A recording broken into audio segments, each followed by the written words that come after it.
এত কষ্ট করে একটা মামলাকে নিয়ে আমি যখন একটা পদ্ধতিগতভাবে এগোচ্ছি, একটা আইনি পথে আইনি লড়াই দিচ্ছি, তখন পুলিশ কেন বলবে আমাকে মামলা তোলার জন্য? আপনারা বলুন।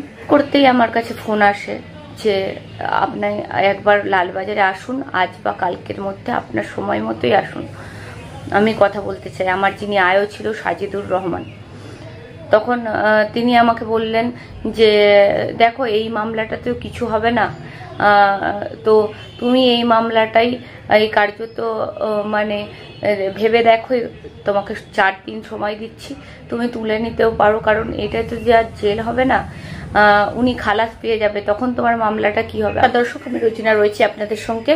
আপনাদেরকে খুব গুরুত্বপূর্ণ আজকে কয়েকটা কথা বলার জন্যই এসেছি। কার্যত আপনাদের সাপোর্ট এই মুহূর্তে আমার খুব বেশি করে প্রয়োজন। এতদিন আপনারা বঙ্গ টিভির সাথে আছেন, সত্যি আমার সৌভাগ্য। আপনারা এত, আমার না হলেও এখন 8,60,000 দর্শক, তারা আমার সাবস্ক্রাইবার, তারা আমার সাথে আছে, আমি সত্যি গর্ববোধ করি। কিন্তু তাদের আর আপনাদের আরও বেশি করে আমার সাথে থাকা এই মুহূর্তে দাঁড়িয়ে আমি মনে করছি খুব বেশি করে আপনাদেরকে প্রয়োজন আমার সাথে। কয়েকটা কথা আমি বলছি, আপনারা বুঝতেই পাচ্ছেন যে আমি মেন্টালি কোন কন্ডিশনের মধ্যে থেকে এই মুহূর্তে যাচ্ছি। কার্যত কালকে আমাকে লালবাজার থেকে ডাকা হয়েছিল। আপনারা জানেন যে আমি ইয়াসিন যে হুজুর, কার্যত হুজুর বলবো কি, মৌলানা। বঙ্গ টিভি ওই চুলখোলা বিয়াদব মেয়েটা, বেহাড্ডা মেয়েটা, এদিকে আমি দেহ ব্যবসায়ী ছাড়া ধরি না। কার্যত তিনি আমার সম্পর্কে যে মন্তব্য করেছিলেন সেটা নিয়ে কার্যত আমি এফআইআর করেছিলাম, তারপর হাইকোর্টের দ্বারস্থ হয়েছিলাম। হাইকোর্ট সেই মামলাটাকে নিয়ে সাইবার ক্রাইমে দেয়। সাইবার ক্রাইম আমাকে ডাকে, আমার সঙ্গে কথা বলে, আমি সব ডকুমেন্ট দিয়ে আমার পেন ড্রাইভে করে কোথায় কি বলেছে সমস্ত কিছু নেওয়ার পর তারা আবার আমাকে বললেন আপনার আর গোপন জবানবন্দি হবে ম্যাজিস্ট্রেটের কাছে। আবার আমি ম্যাজিস্ট্রেটের কাছেও যাই, গোপন জবানবন্দিও দিই। মানে আমার তরফ থেকে যা যা করা দরকার আমি সমস্ত কিছু করেছি, সব সময় কোঅপারেট করেছি। হঠাৎ করতেই আমার কাছে ফোন আসে যে আপনি একবার লালবাজারে আসুন, আজ বা কালকের মধ্যে আপনার সময় মতোই আসুন, আমি কথা বলতে চাই। আমার যিনি আয়ও ছিল সাজিদুর রহমান, তখন তিনি আমাকে বললেন যে দেখো এই মামলাটাতেও কিছু হবে না, তো তুমি এই মামলাটাই এই কার্যত মানে ভেবে দেখো, তোমাকে 4 দিন সময় দিচ্ছি, তুমি তুলে নিতেও পারো, কারণ এটা তো যে আর জেল হবে না, উনি খালাস পেয়ে যাবে, তখন তোমার মামলাটা কি হবে। আমি বলছি এমনভাবেই মামলাটা সাজিয়েছেন যে উনি খালাস পেয়ে যাবেন, আগেই বলে দিচ্ছেন। মানে আমি বলছি তদন্ত, আমি তো বিচার চেয়েছিলাম, আমি পশ্চিমবঙ্গবাসীর কাছেও আবার এটা নিয়ে বিচার চাইছি। কার্যত হাতে মোবাইল থাকলেই আমাকে যেভাবে উনি দেহ ব্যবসায়ী বলেছেন, সাংবাদিক মনে করেন না, আমি গ্রাম থেকে উঠে এসে আজকে আমি কাজ করছি অনেক কষ্ট করে। আপনারা প্রত্যেকেই জানেন বঙ্গ টিভি সত্যি আমার একটা সন্তানের মতো, আমি তিল তিল করে করে তুলেছি। রাত নেই দিন নেই, আমার সারা পরিশ্রম, মানে এই যে যতদিন চ্যানেল খুলেছি পুরো পরিশ্রম আমার বঙ্গ টিভির জন্য, তার জন্য আমাকে কম্প্রোমাইজ করতে হয়নি। প্রত্যেকটা মুহূর্তে, প্রত্যেকটা সময় আমি নিজের সাথেও কম্প্রোমাইজ করেছি। মানে আমার কোনো নিজের সুখ শান্তি সমস্ত কিছু, এই চ্যানেলটাই আমার সব, আমার জীবনের শেষটুকু এই চ্যানেলটাকে দিয়ে যেতে চাই। সাথে সাথে আপনারা জানেন আলী আফজাল চাঁদ যাকে নিয়ে মন্তব্য করেছিলেন এই ইয়াসিন হুজুর, সে কিন্তু তাকেও ফোন করা হয় রোজিনাকে আজকেই মামলাটা তুলতে বলো, কিন্তু এর পরিণাম খারাপ হবে। আমি বলছি আইনজীবী আলী আফজাল চাঁদ বলছেন? হ্যাঁ, আলী আফজাল চাঁদ বলছি।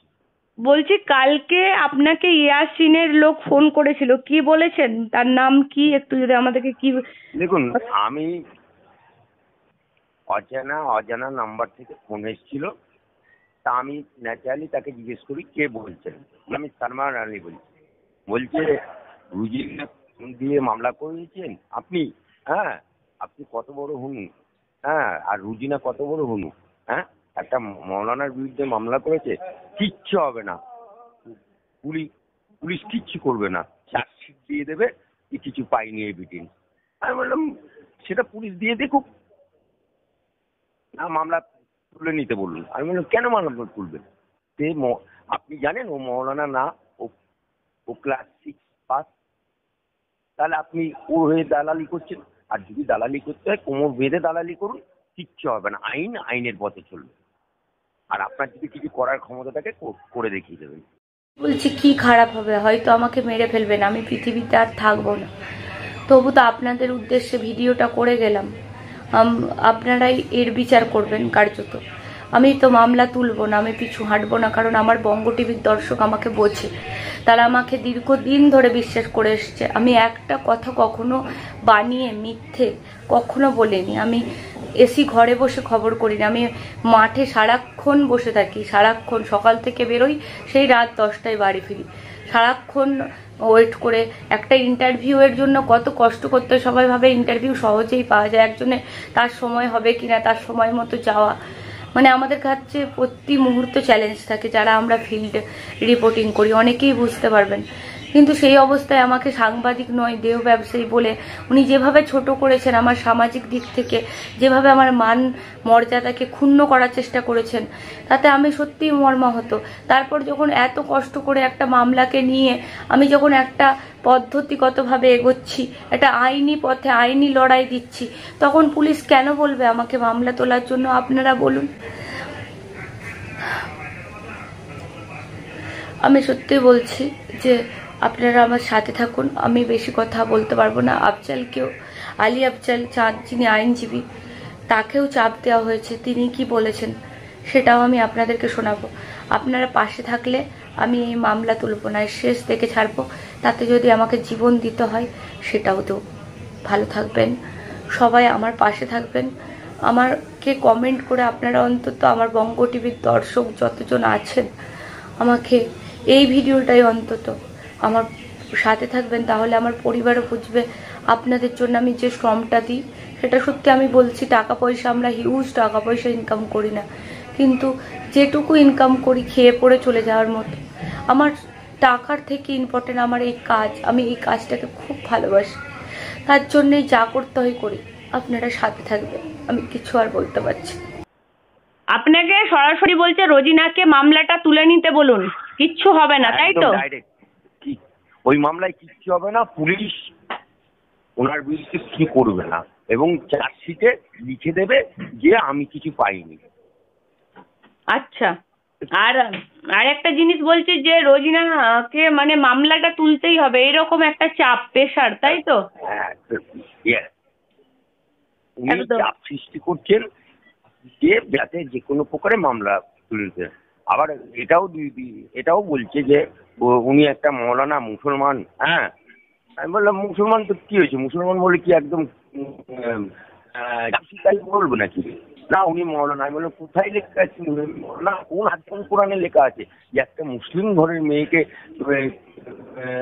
তাই ভাষা প্রয়োগ করবে, অশ্লীল ভাষা প্রয়োগ করবে? কোন হাদিস লেখা আছে, কোন কোরআনে লেখা আছে? হ্যাঁ, না আমি সালমান আলী, আমি ওর পাশে থাকবো, দেখবো কে কি করে। আমরা ঠিক আছে, আপনি কত বড় হুনু দেখবো, আপনি থাকেন না, কে থাকতে বারণ করেছে? আচ্ছা, যে ইয়াসিন ফাঁপড়ে পড়েছে, ইয়াসিন ফাঁপড়ে পড়েছে বলেই আজকে তার ঘনিষ্ঠ লোকেরা ফোন করছে এবং বিভিন্নভাবে চাপ সৃষ্টি করার চেষ্টা করছে।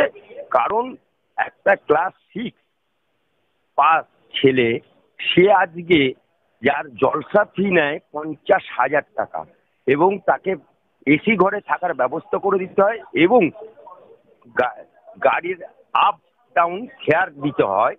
যে লোকটি 6 পাস, যে কোনো শিক্ষিত বিশ্ববিদ্যালয় থেকে, মৌলানা হতে গেলে MM পাস করতে হয় শিক্ষিত বিশ্ববিদ্যালয় থেকে, সেই জায়গায় একটা 6 পাস ছেলে এত বড় রেপুটেশন করে নিয়েছে। ওদের বক্তব্য যে ওরা রেপুটেশন করে নিয়েছে একটা মৌলানার বিরুদ্ধে। আপনি মৌলানার ডিগ্রিটা দেখেছেন কোনোদিন? না, হাজার হোক, ওনার তো বক্তব্য দেয় দাঁড়িয়ে মুসলমান। কেন তুলবে না রুজিনা মামলা? আপনার কথাই তুলবে নাকি? হুইচ পারছেন? বলে ঠিক আছে, আমরা দেখবো, হ্যাঁ আমরা পাশে আছি। পুলিশ কিচ্ছু করবে না, পুলিশ চার্জশিটে দেখিয়ে দেবে যে আমি কিছু পাইনি, তো কি হবে? আমি কি হবে দেখতে পাবেন। আমি বলছি পুলিশ কি করে বলবে যে আমরা চার্জশিটে কিছু পাইনি? ভিডিও ডকুমেন্ট তো আমাদের হাতে আছে। এটা কি খুন ধর্ষণের ঘটনা যে পুলিশ ইনভেস্টিগেশন করে বলবে কিছু পাইনি? পুলিশ একবার চার্জশিটে লিখুক না, ডকুমেন্টটা দিক না, কারণ এই মামলাটা সাইবার ক্রাইমকে দেওয়া হয়েছে মহামান্য হাইকোর্টের নির্দেশে।